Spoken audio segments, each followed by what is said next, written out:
Yes, students, today I am going to give lecture on the apoptosis. You should understand that apoptosis is a very interesting phenomenon, and if you will take interest, you will find how interesting it is. So first of all, it's what is its name? It is apoptosis, and also it is told apoptosis, where second P is spelled silent. So both way it is said, but I prefer to say apoptosis. Now, what are the headings under which it is? I will deal with the whole process. First, I would like to take a screenshot by all of you the whole of the process, and for that I will give you few seconds time.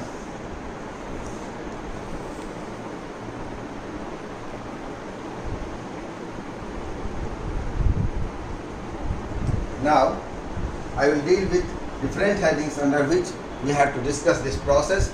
First one is the definition, as always. What is the apoptosis? Second one is the mechanism of apoptosis. Third one is the significance of apoptosis. And fourth one is the morphologic changes in apoptosis. These are the headings under which we are going to discuss this whole process. Now, definition first. What is apoptosis? The answer is, it is a pathway of programmed cell death induced by a tightly regulated suicidal program in which cells destined to die activate their own enzymes to degrade their nuclear and cytoplasmic contents. So, it is a suicidal program in which the cell itself initiates its suicide and its destruction. Now, what are the mechanism? Mechanism is also very fascinating, and you can see there are three stages in the mechanism of apoptosis. Number one is the activation of caspases. Number two is the fragmentation of dead cells into apoptotic bodies. And number third is the removal of apoptotic bodies by phagocytic macrophages. These are the three broad stages of the mechanism of apoptosis. Now, one by one, each stage will be dealt. First one is the activation of caspases. This is most elaborate one, and in this one you can see the inactive proenzymes present in each cell. What is a caspase? Caspase is an enzyme. It is inactive proenzyme which is present in each cell with amino acid cysteine at its active site, and it is cleaved after amino acid aspartic acid residue. That's why this name caspase. C stands for the cysteine amino acid, and aspase stands for the aspartic acid. So this enzyme essentially contains one cysteine amino acid at its active site, and when it becomes cleaved to give rise to the active molecule, then it is cleaved after the aspartic acid residue. That is the significance of this name, caspase. Now, normally it remains in the inactive proenzyme form inside each cell of the body. Now, you can see what are the mechanism by which this inactive enzyme becomes activated. There are two phases of this activation of caspase. First phase is known as initiation phase, and second phase is known as execution phase. The initiation phase, it has again got two pathways by which the initiation phase starts.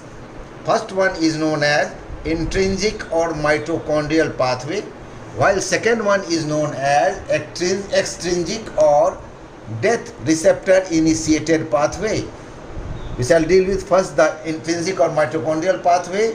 In this pathway, you can see how does it the process starts. Process of initiation starts.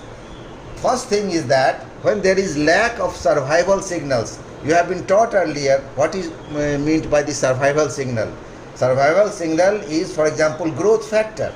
When growth factor gets attached to the membrane receptor, then it gives rise to different types of the nutrition and growth nutrients of the body. Here, what it does in the case of apoptosis, when growth factor gets attached to the receptor present in the cell membrane, plasma membrane, then it starts or induces synthesis of anti-apoptotic proteins, which is also known as, they are of three types, which is BCL2, BCLX and MCL1. These three proteins are anti-apoptotic proteins normally present inside each cell, which prevent the apoptosis. Now, when there is initiation is to be started, then this growth signal has been withdrawn. That means to say that there is no growth factor there which will synthesize the anti-apoptotic protein. First thing is that. Second thing, there are different types of the stresses which activate the pro-apoptotic sensor proteins present inside the cell, and you can see these stresses are, first one is the oxidative stress. It is produced by excess production of the free radicals inside the cell. The free radicals about which you have been taught, when it is produced in excess than the oxidative reserve of the cell, then cell undergoes the oxidative stress. Second stress is the genotoxic stress. How it is produced? It is produced by toxins and radiations which may cause directly the DNA damage, and that DNA damage may cause mutation that produces genotoxic stress. Another way of producing genotoxic stress is there may be germline mutation. That germline mutation may also produce the genotoxic stress. On the other hand, you can see the toxin and radiation may also produce protein unfolding or misfolding. Not only that, the germline mutations of certain types may also induce the protein unfolding and misfolding. And you already know that when there is unfolded or misfolded protein inside the cell, then it is of no use for the cell. So it is present inside the endoplasmic reticulum of the cell, and then cell tries to remove it somehow. So the cell undergoes ER stress. So there are three types of the stress: oxidative stress, genotoxic stress and endoplasmic reticulum stress. Whenever these stress are given to the cell, these induce the activation of pro-apoptotic proteins, pro-apoptotic sensor protein synthesis, and these proteins are BIM, BID and BAD. As you have seen, the anti-apoptotic proteins are BCL2, BCLX and MCL1. Similarly, the pro-apoptotic sensor proteins are BIM, BID and BAD. When these are activated by different types of the stresses, then what do? They activate the pro-apoptotic effector proteins, which are BAX and BAK.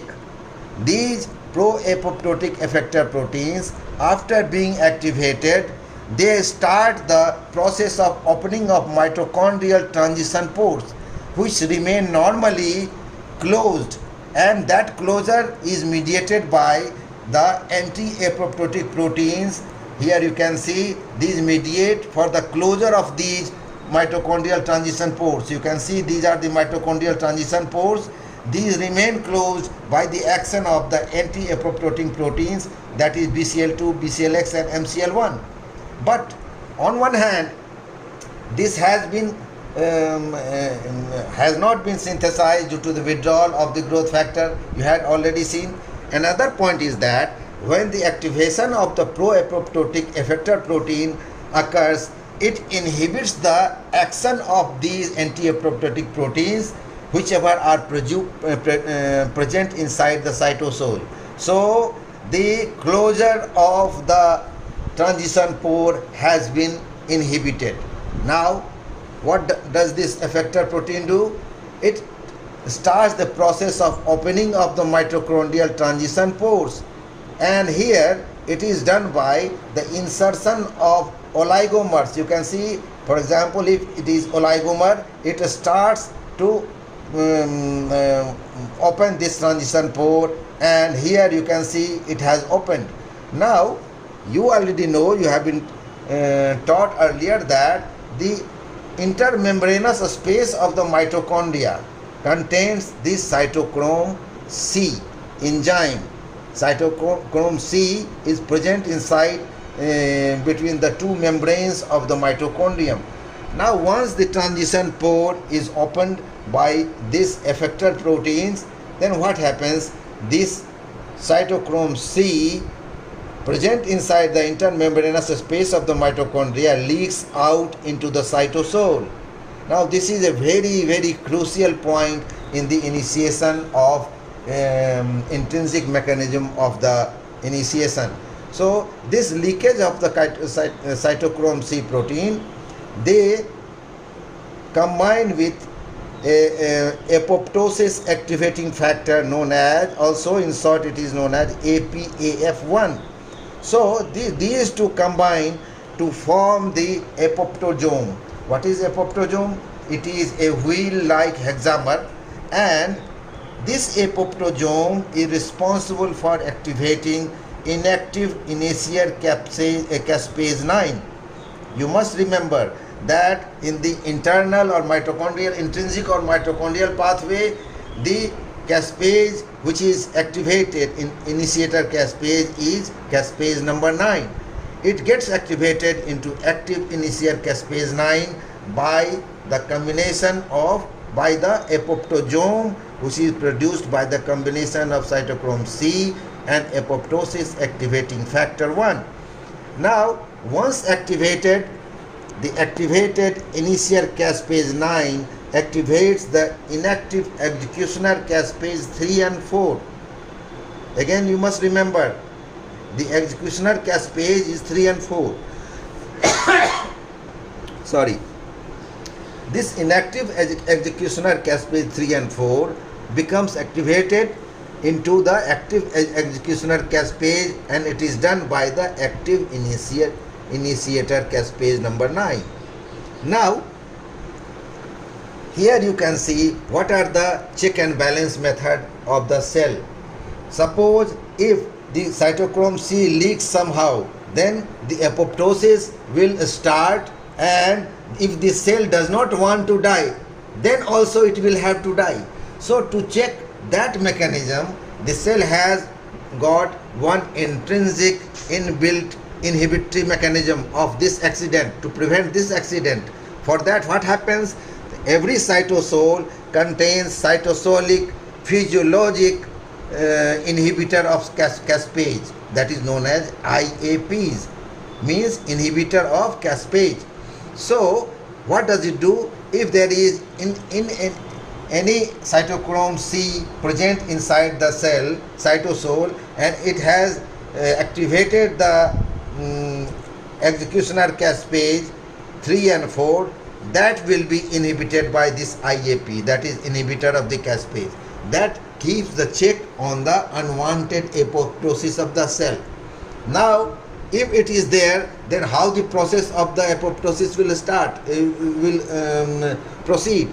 For that also there is a mechanism. What happens once the pro-apoptotic effector protein becomes activated? It also releases mitochondrial proteins with arcane names from the mitochondria into the cytosol.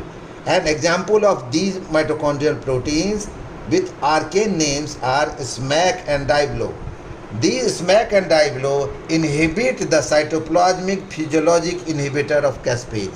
Once this is inhibitor, there is the field is open for the process of the apoptosis by the intrinsic mechanism, and that is final culmination is that the activation of executioner caspase number 3 and 4.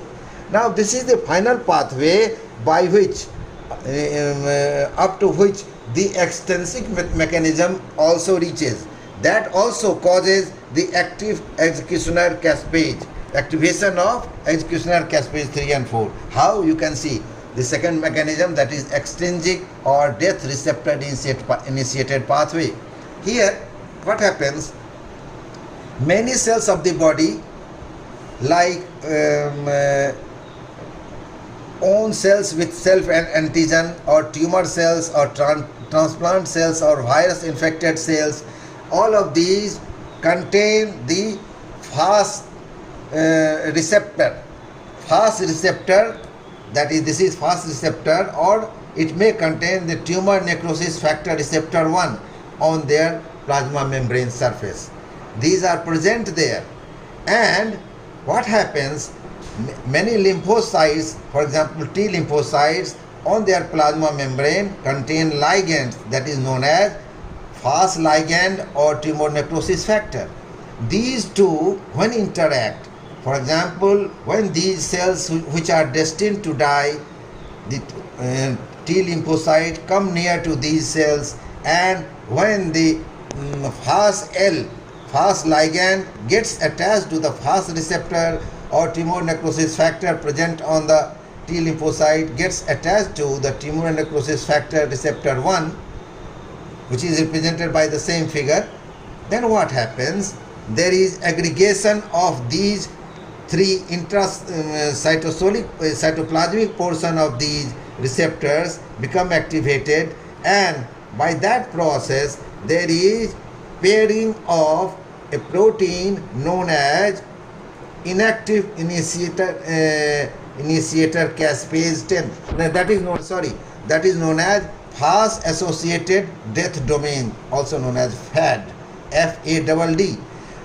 By the combination of the Fas-L to Fas receptor, these get activated, and the FAD, that is Fas associated death domain, these come near these near the cytoplasmic portion of this receptor, and it becomes activated and causes the cleavage of the adapter protein portion of the inactive initiator caspase 10. Now you can see here the initiator caspase in this pathway is 10, in contrast to the initiator caspase 9 in the mitochondrial pathway. So here it is 10. It is inactive initiator caspase number 10, and it contains one adapter protein portion, another is the protease domain. When these two domains are combined together, the caspase remain inactive. When the FAD becomes activated, it causes the cleavage of the adapter protein, and it releases the protease domain of this initiator caspase 10, and that is the active initiator caspase 10. It is now free to act as a protease. So it causes the activation of the executioner caspase 3 and 4 into the active executioner caspase 3 and 4. So you can see that the final common pathway is the activation of executioner caspase 3 and 4, whether it be by the mitochondrial pathway or it be by the death receptor initiated pathway. Now what happens in the next phase, that is execution phase of the activation of caspase. In the execution phase, what happens?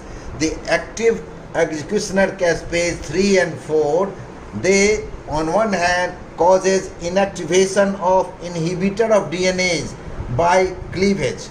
Means to say that inside the cell there is always present inhibitor of DNase which does not allow the cleavage of the DNA, that keeps in check the inactivation of the DNA.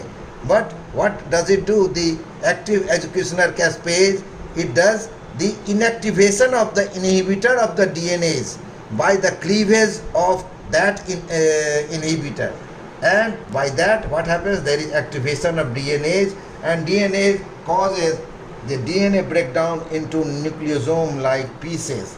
Okay, that is on one hand. On the other hand, the same caspase, activated 3 and 4 caspase, causes degradation of cytoplasmic framework of the cell.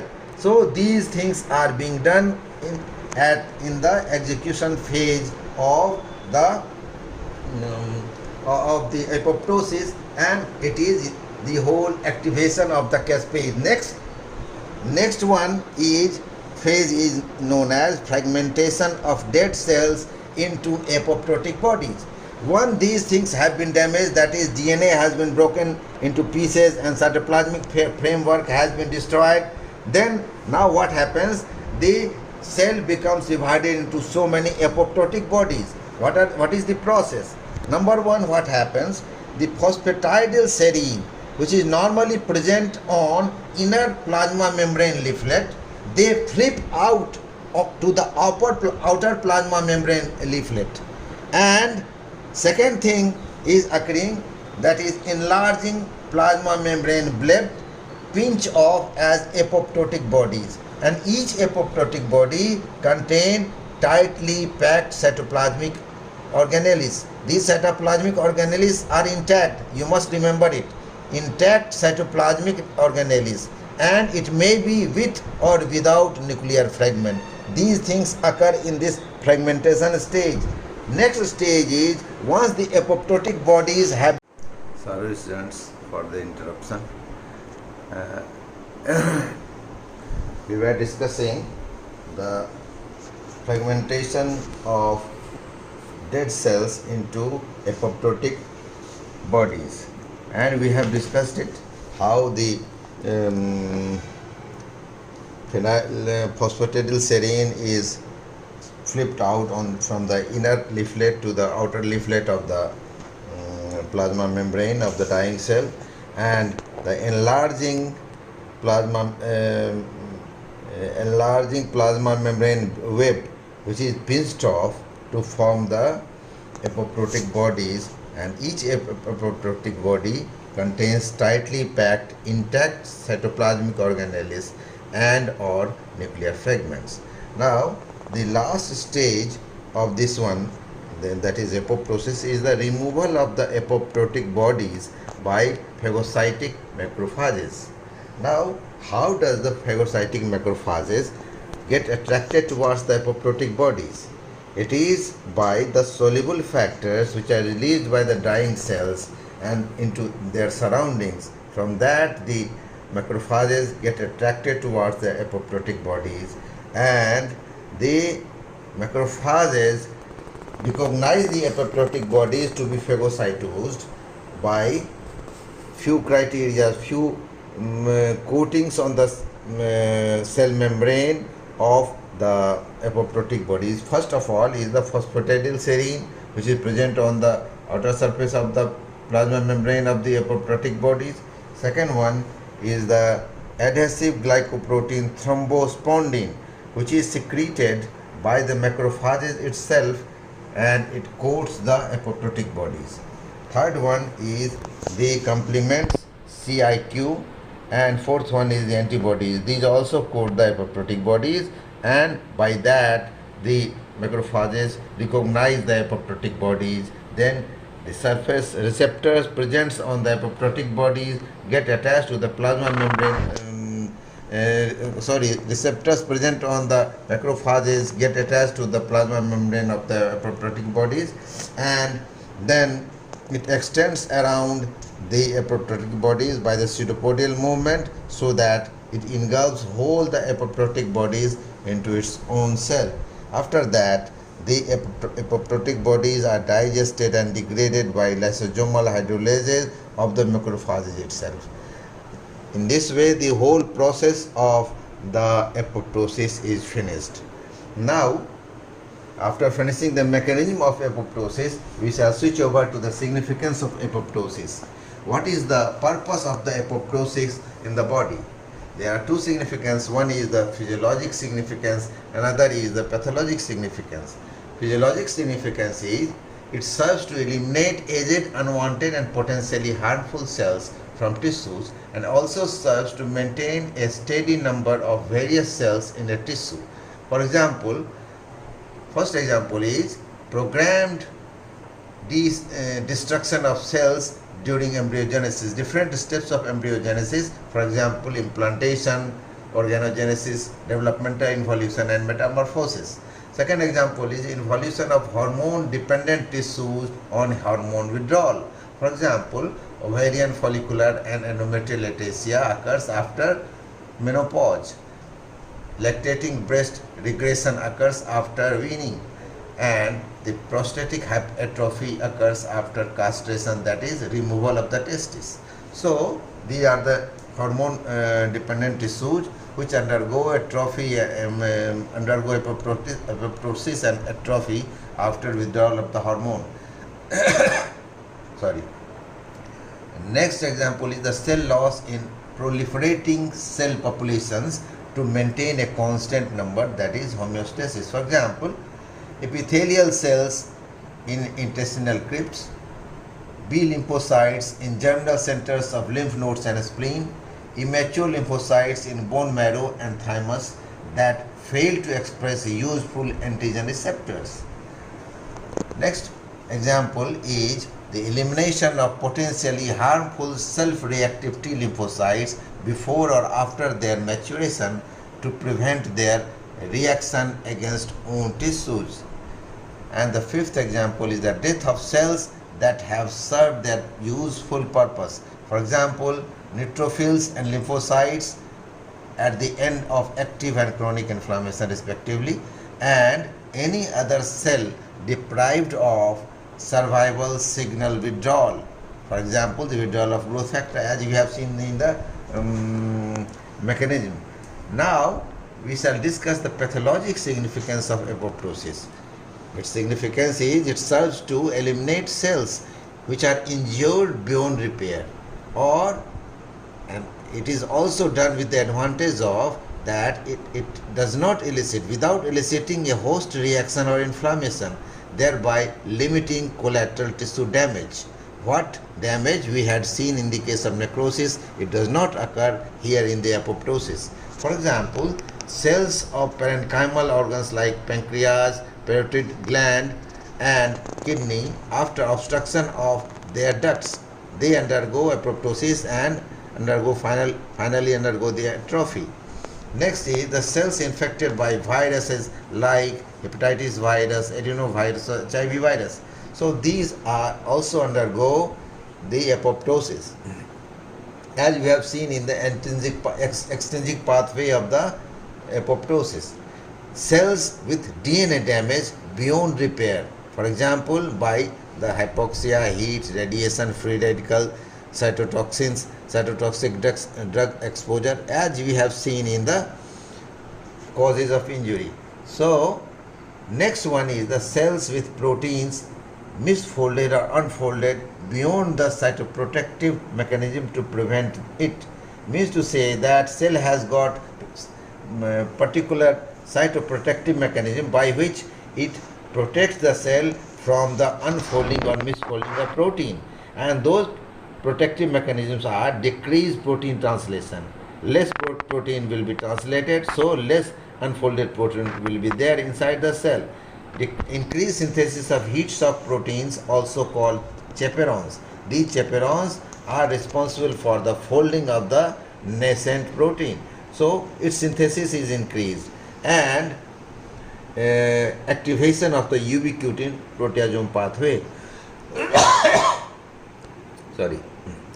Now you know the ubiquitin proteasome pathway. It breaks down the larger proteins into smaller proteins. So this process is increased, and when the capacity of the cell to do this cytoprotective mechanism is exceeded by the production of the unfolded or misfolded protein production, then this cell initiates the process of apoptosis. Now this is the different types of the pathologic significance of apoptosis. Now last heading of the apoptosis is morphologic changes in apoptosis. In cell membrane shrinks, cytoplasm, there is breakdown of the framework of the cytoplasm, and but the organelles, cytoplasmic organelles remain intact, as discussed earlier. In nucleus, the DNA and chromatin first condense along the nuclear membrane, as you can see here, and then they fragment into nucleosome like pieces like this, and these pieces may go into the apoptotic bodies. That much about the apoptosis. Thank you. And if you have any, if you have got any question, you can ask me. Okay.